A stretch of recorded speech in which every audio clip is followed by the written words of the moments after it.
안녕하세요. 소액으로 부동산 경매하기에 대해서 알아보도록 하겠습니다.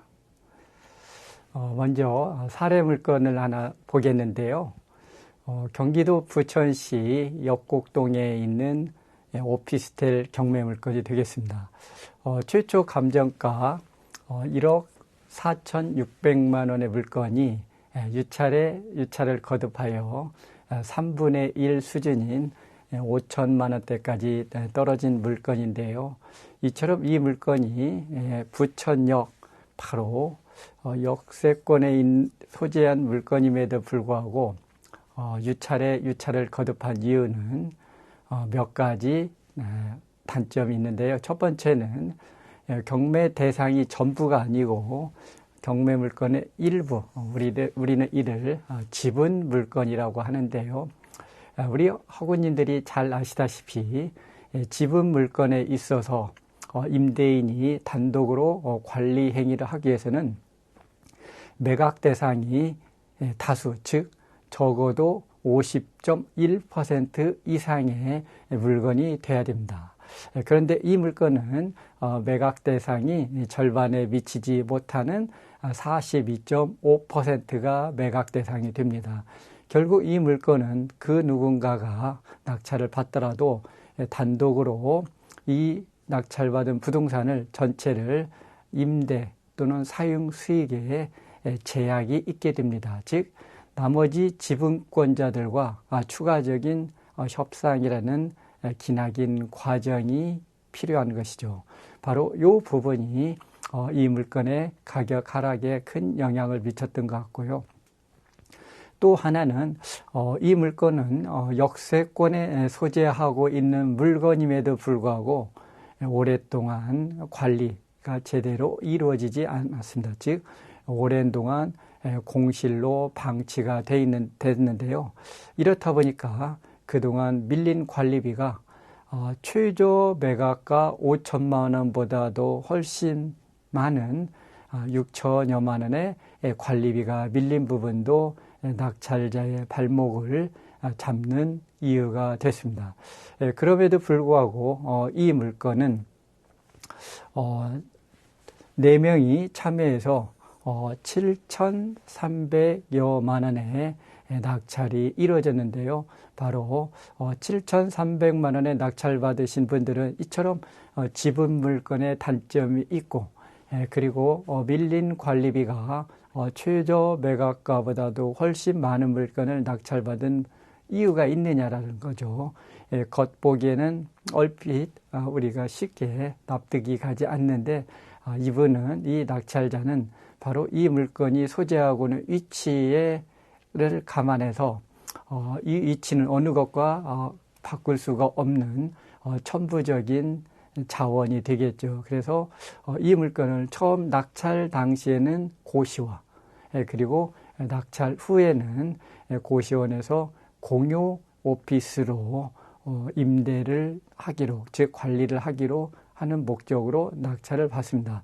먼저 여하튼 운이 좋게도 운이 좋다라는 표현은 아마 이등과 가격 차이가 좀 나긴 했지만 좀 욕심을 냈습니다. 처음 낙찰 당시는 고시원으로 운용을 하더라도 월세 한 300 정도의 수익이 가능하지 않겠냐라고 해서 꼭 낙찰받고자 하는 절박한 심정으로 우리 경매계에서 우리가 낙찰받기를 원할 때 우리가 전가의 보도처럼 사용하는 경매계의 격언이 하나 존재하죠.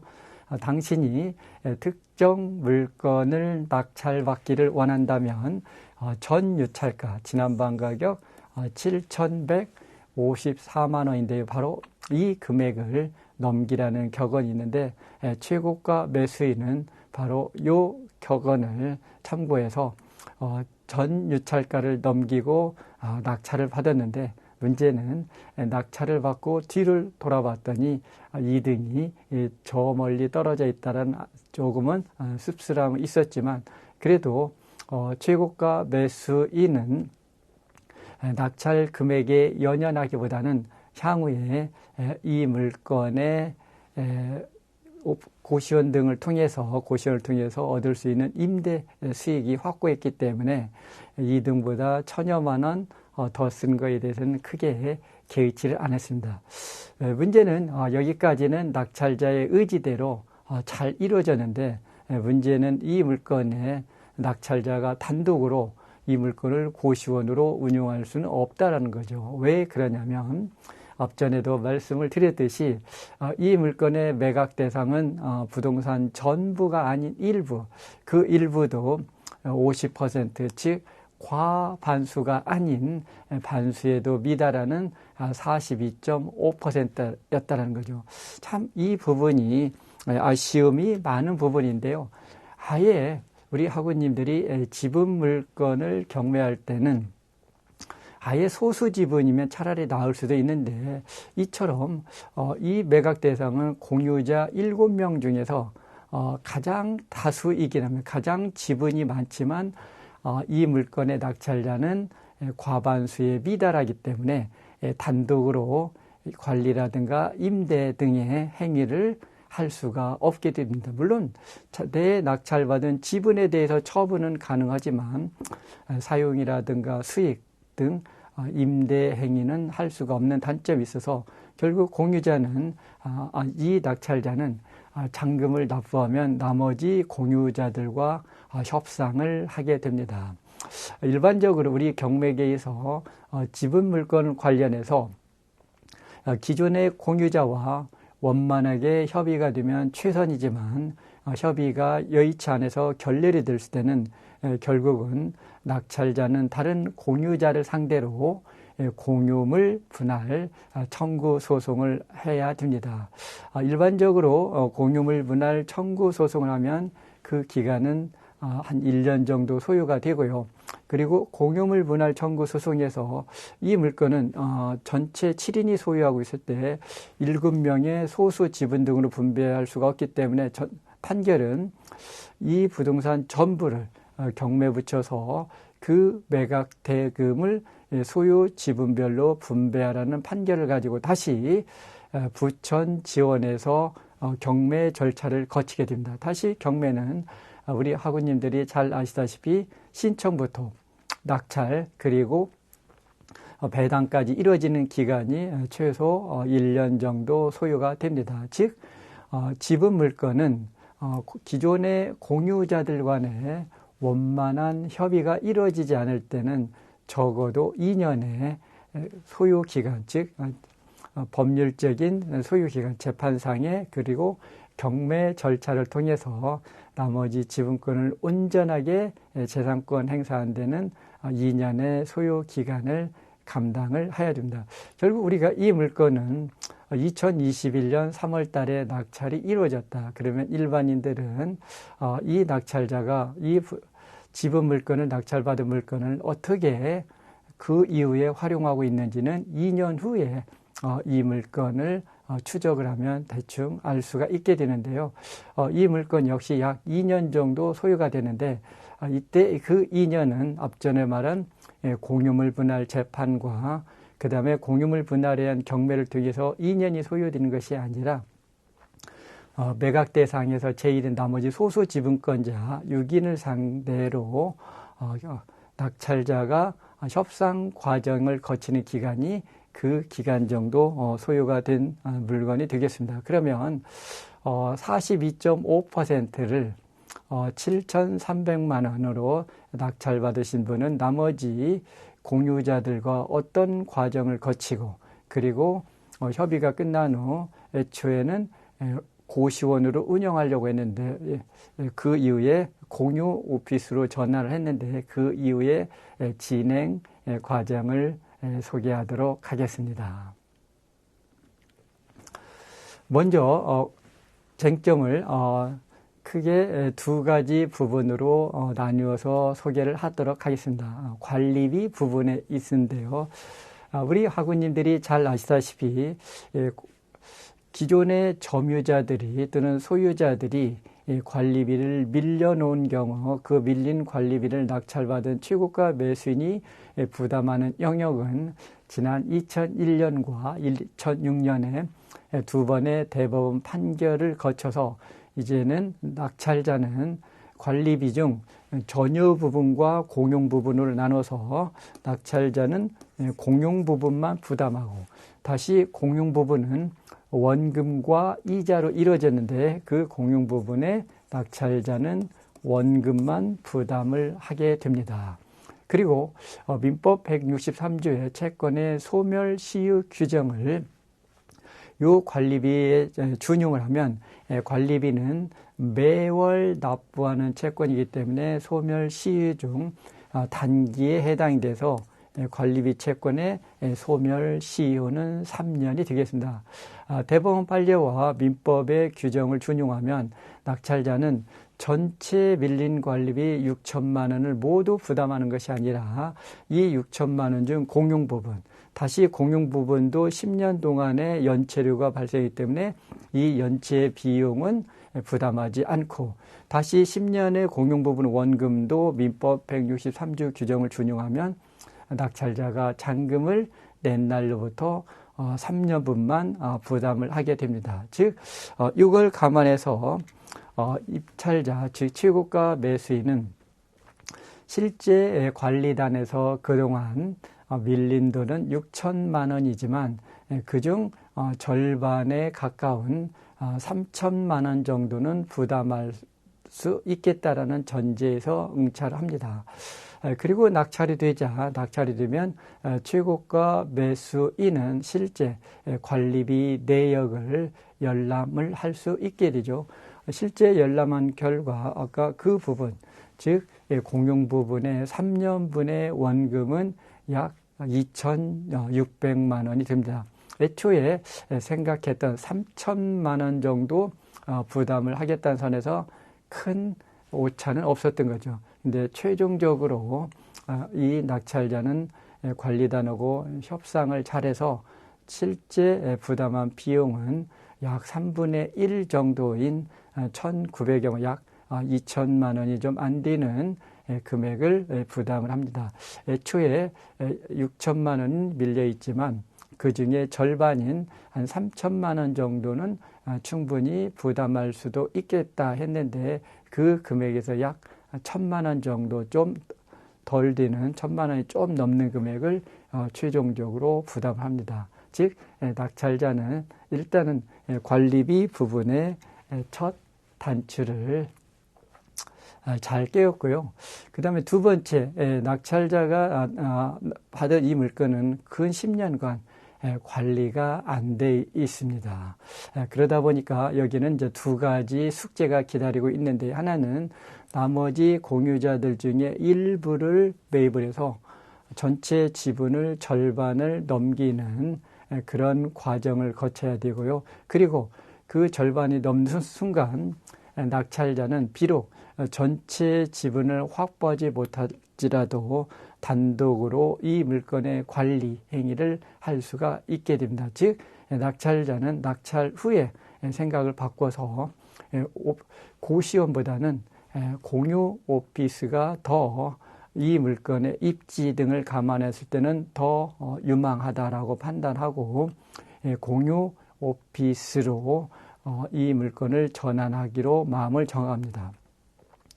낙찰자는 기존의 공유자들과 일부들과 결국은 쉽지만 또는 어렵지만 쉽지 않은 협상 과정을 거쳐서 최종적으로 7,500만 원을 들여서 나머지 지분을 인수를 하게 됩니다. 낙찰가에 근접한 비슷한 금액선에서 나머지 지분을 인수를 하게 되죠. 즉 나머지 지분을 인수함으로 인해서 낙찰자는 단독으로 이 물건의 리모델링이 가능합니다. 이 리모델링은 전체 평수가 실평수가 60평이 되는데요. 이 60평이 돼 평당 리모델링 비용이 200만 원 정도, 내부 시설은 아주 고급스러운 자재로 시설을 하게 되는데 그 비용으로 약 평당 200만 원에서 1억 2천만 원이 소요가 됩니다. 그러면 이 물건의 낙찰자의 총 투자 금액은 낙찰 대금과 관리비가 약 한 1억 4천여만 원 들고요. 그리고 리모델링 비용 등으로 1억 2천만 원, 그리고 관리비 부담 비용 약 2천여만 원 정도에서 약 3억 원 정도가 들어갑니다. 3억 원을 들여서 여기는 공유 오피스 10실을 구매했는데요. 상주 수익이 매월 최소 400에서 500만 원 정도, 실당 40에서 50만 원 정도 책정을 했기 때문에 상주 부분에서 400에서 500 정도, 그 다음에 비상주는 월 3만 원 정도 책정을 해서 200에서 3만 원의 수익이 나옵니다. 그래서 매달 적게는 한 600에서 많게는 800만 원 내외의 투자 수익을 얻고 있는데요. 낙찰된 금액은 7,300만 원. 물론 나머지 지분을 인수하고 그리고 밀린 관리비에 대한 추가 비용, 그리고 공유 오피스에 대한 리모델링 비용 등이 들어가서 총 투자 금액은 3억대가 되지만 3억을 투자해서 매달 최소 600만 원 이상의 임대 수익을 얻을 수 있는 핫한 물건으로 둔갑을 하게 됩니다. 다음은 소액으로 토지 투자 물건 사례를 하나 소개하도록 하겠습니다. 경기 포천시 가산면 도로가 약 50평이 600만 원의 경매가 나옵니다. 우리가 일반적으로 도로 물건은 특수한 이해관계인들이 아니면 낙찰을 받기가 어렵죠. 즉 무슨 얘기냐, 도로 물건은 여느 물건에 비해서 유찰이 잦게 되는데요. 이 물건의 도로 부분의 지번들을 상세히 보면 바로 짙은 색으로 표시된 부분이 되겠는데요. 이 물건은 제가 보니까 이 물건에 관심 있는 분은 딱 두 분으로 국한이 될 수 있을 것 같아요. 하나는 바로 이 13번지 토지 소유자가 이 도로를 확보하는 순간 맹지가 바로 이 도로에서 이 낙찰 물건을 통해서 진입로가 확보가 되기 때문에 아마 13번지 소유자가 이 물건에 가장 관심을 갖고요. 그 다음에 두 번째로 이 물건에 관심을 가지고 있는 소유자들이 바로 이 땅의 소유자가 되겠습니다. 두 번째 관심이 있는 분은 이 물건을 현재는 이중 맹지가 되는 거죠. 이 물건에 대해서 최소 가장 좋은 거는 이 14번지 땅에 진입로를 확보하는데 사실 진입로 부분이 확보하려면 이 땅의 사용을 많은 부분이 필요로 하고요. 그래서 이번에 경매 나온 물건을 낙찰을 받으면 요 부분을서 진입로를 확보한다라고 하면은 맹지가 도로에 접할 수 있는 땅이 되겠습니다. 만약에 이 뒤에 있는 땅, 이 뒤에 있는 편의상 제가 2라고 표시를 하면 이 뒤에 있는 땅 소유자가 이 맹지를 이 도로를 확보하지 못하면 길을 내는 과정이 녹록지 않은데 만약에 이참에 이 경매를 통해서 이 도로 부분을 낙찰을 받는다면 이 뒤에 있는 맹지의 길을 내는 부분의 경로가 훨씬 더 선택지가 넓어지기 때문에 아마 제가 이 물건에 관심이 있는 부분은 바로 13번지 땅 소유자이거나 13번지 땅의 배후에 있는 2번으로 표시된 땅의 소유자가 이 물건에 관심을 가질 수도 있다. 그래도 저는 이 물건은 최소 한 번 이상은 유찰이 되고 낙찰이 이루어지지 않을까 했는데요. 그런데 실제 사례에서 보면 지난 3월 달에 621만 5,600원의 첫 기일에 한 분이 들어와서 최저가에 한 100만 원 정도 더 높은 금액의 낙찰을 받았습니다. 그러면 과연 이 낙찰자는 그 제가 앞전에 얘기했던 1번 땅이나 2번 땅 소유자 중에 한 분이 유력하다라는 거죠. 만약에 그렇지 않다라면 아무짝에도 쓸모없는 땅을 비싼 가격에 낙찰을 받은 격이 되는데, 예상대로 이 물건의 최고가 매수인은 바로 어떤 분이었냐? 앞전에 얘기했듯이 바로 이 뒷땅에, 넓은 땅의 소유자가 낙찰을 받았는데요. 그러면 이 넓은 땅의 소유자는 어떻게 이 물건에 인연을 맺게 됐나? 그러니까 놀랍게도 바로 그분은 앞에 있는 도로 부분이 경매에 나오기 전에, 지난해 2023년 연초에 이 뒷땅을 경매가 아닌 공매로 낙찰을 받게 됩니다. 당시 공매로 나온 땅의 면적은 전체가 12,210평에 이르는 아주 큰 땅이 되는데요. 최초 감정가는 2억이 좀 안 되는 1억 9,100만 원 되는데, 바로 이 물건은 맹지이다 보니까 일반인들의 주목을 받지 못하고 절반 가격보다도 낮은 9,500만 원대까지 떨어지게 되자 바로 어느 분이 혼자 들어가서 최저가 선인 9,707만 원의 최고가 매수인이 됐는데요. 전체 공매에 나온 면적 12,200여 평을 9,700만 원에 낙찰받았기 때문에 평당으로 환산하면 아마 8천만 원 채 내외의 아주 싼 가격에 낙찰을 받으신 것 같습니다. 그런데 이분이 이번에 경매로 바로 요 진입로를 1차적으로 확보를 하고, 향후에 만약에 이분이 이 땅에, 인저지 땅에 진입로 또는 바로 이 땅의 진입로를 확보하게 된다라고 하면 이번에 그 마중물을 700만 원 정도의 700만 원이 좀 넘는 소액으로 낙찰 받으셨는데요.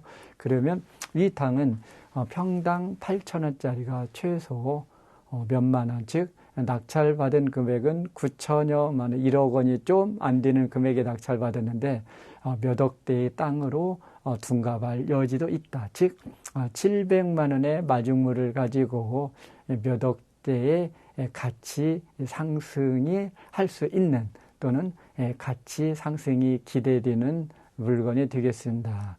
아마 우리가 경매나 공매 시장에서 적은 돈으로 수익을 극대화할 수 있는 전형적인 사례가 되겠는데요.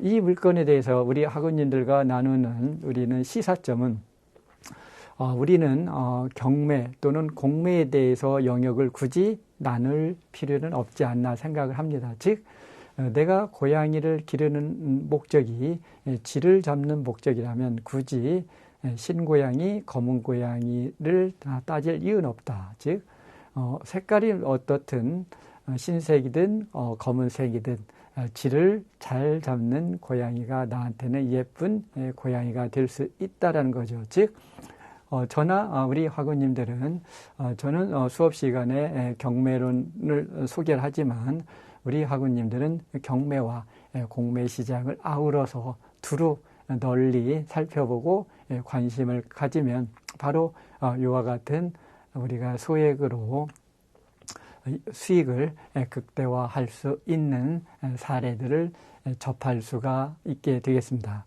그 이유는 은행의 이자빚을 부담하기가 어려우신 분은 사실 세금 역시 밀릴 확률도 높다라고 보고요. 그래서 경매 물건과 공매 물건을 아우러서 살펴보시는 게 좋고요. 검색하는 게. 그리고 또 하나, 똑같은 물건이 경매와 공매에 동시에 나올 수도 있습니다. 왜 그러냐면 경매를 진행하는 기관과 공매를 주관하는 기관은 근거 법률과 담당 기관이 다르기 때문에 별개의 절차를 통해서 진행이 되고요. 이런 경우에는 누가 먼저 경매 또는 공매에 나와서 낙찰 나왔느냐가 중요한 것이 아니고, 누가 먼저 낙찰 받았냐도 중요한 게 아니고, 최종적으로 누가 먼저 잔금을 납부했느냐가 진정한 소유자가 되겠습니다. 만약에 경매를 먼저 낙찰받았는데 어느 분이 공매를 통해서 잔금을 먼저 냈다. 그러면 그분이 소유자가 되고요. 반대의 경우도 공매로 낙찰받은 물건의 잔금을 납부하기 전에 경매 최고가 매수인이 대금을 납부하면 경매 낙찰자가 소유자가 되겠습니다. 이 물건은 보시면 전자지본도에서 보면 인근에 골프장이 인근에 있고요. 아마 푸른솔 CC로 알고 있는데요. 골프장 인근에 있는 물건이어서 결국은 시간이 지나면 인근까지 개발 압력이 밀려온 것 같습니다. 시간의 문제지 그 언젠가는 바로 이 뒷땅의 땅에도 인근에도 개발 압력이 밀려온다. 그러면은 정말 700만 원의 도로가 향후에 큰 역할을 하는 날이 올 수도 있다라고 조심스럽게 생각을 해봅니다. 다음은 역시 이 지분이면서 농지가 경매에 나온 사례를 하나 소개하도록 하겠습니다. 경기도 안성시 원곡면에 있는 밭의 일부가 경매 나오는데요. 역시 3분의 1이 경매 나옵니다. 그러면 앞전에 우리가 부천의 사례에서 소개했듯이 3분의 1 지분을 낙찰자는 이 밭을 자기 용도에 따라서 단독으로 사용할 수는 없게 되겠죠. 아마 다른 기존의 공유자가 전부를 사용하겠죠. 그러면 그분한테 사용 수익의 3분의 1을 청구할 수는 있지만 이 밭을 온전하게 사용할 수는 없게 되죠. 즉 역으로 이야기하면 결국은 낙찰자는 이 물건의 이해관계인이 아니지만 기존의 경매에서 제외된 3분의 2의 소유자들은 이 물건과 특수한 이해관계인이 될 것입니다. 즉 밭 인근에 거주할 수도 있고요. 직접 밭을 경작할 수도 있게 되겠죠. 그러면 대개 이런 물건은 우리가 하나의 수순이 정해지죠. 3분의 1이 경매가 나왔다고 하더라도 기존의 공유자에게는 공유자 우선 매수라는 좋은 제도가 기다립니다. 그래서 대부분 이 물건은 절반 가격에 임박하거나 절반 가격 내외에서 기존의 공유자들이 우선 매수권을 행사하는 게 맞는데요. 이 물건은 놀랍게도 기존의 공유자들이 우선 매수권을 행사할 수 있음에도 불구하고 그 기회를 놓친 것 같습니다. 즉 무슨 얘기냐? 이 물건은 8,600만 원의 경매에 나와서 두 번이 떨어져서 절반 가격인 4,200만 원에 이르자 지난 1월 달에 두 분이 경합을 해서 최고가 매수인은 5,600만 원을 적어내고 그 다음에 2등은 5천만 원을 적어냈는데요. 이때 이 2등 하신 분은 아마 제가 알기로는 이 기존의 공유자 중에 한 분이지 않나, 가족 중에 한 분이지 않나 알고 있는데 이런 경우 직접 응찰하시기보다는 공유자 우선 매수권을 행사하는 게 낫지 않았을까 했는데 아마 제가 보기에는 이분들은 그렇게 생각하지 않고 설마 누가 지분의 물건을 응찰하겠느냐. 그래서 자기들이 아예 그냥 확실하게 5천만 원의 낙찰을 받기 위해서 응찰을 하셨는데 그런데 웬걸 한 분이 더 들어서 내가 쓴 금액보다 더 쓴 금액이 나오다 보니까 아마 이분들이 이렇다고 하더라도 실제 공유자는 직접 참여하는 것하고 공유자 우선 매수가 행사는 별개의 권리이기 때문에 내가 5천만 원 응찰해서 단독으로 됐다. 그러면 5천만 원의 최고가 매수인이 되고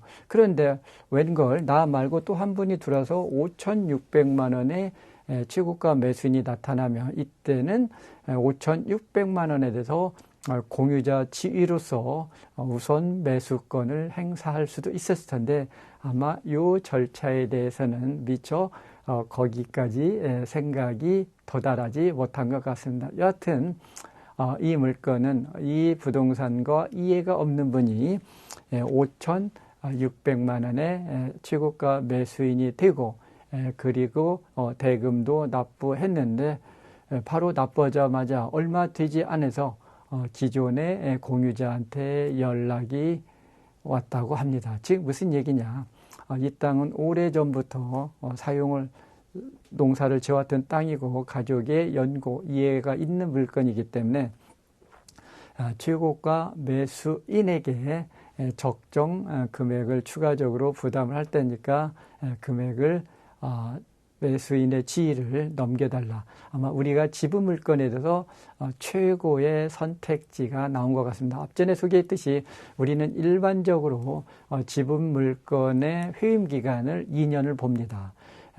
이처럼 협의가 되면 가장 좋지만 협의가 결렬이 될 때는 공유물 분할 소송의 1년과 그리고 그에 따른 경매를 통해서 환가는 1년, 그래서 도합 2년이 되고요. 그리고 지분 물건에 우리가 2년의 기간에 감당하면서 얻을 수 있는 수익은 자기가 투자한 금액의 1.5배 정도가 가장 경매에서 무난하고, 그리고 자기가 투자한 금액의 2배를 회수한다면 최고로 여겨지는 게 지분 물건인데, 바로 최고가 매수인은 2년의 소요 기간을 감당하지 않고 불과 몇 개월 만에 기존의 공유자들과 협의가 이루어지고 있기 때문에 아마 우리가 지분 물건에 있어서는 가장 좋은 선택지가 된 것 같습니다.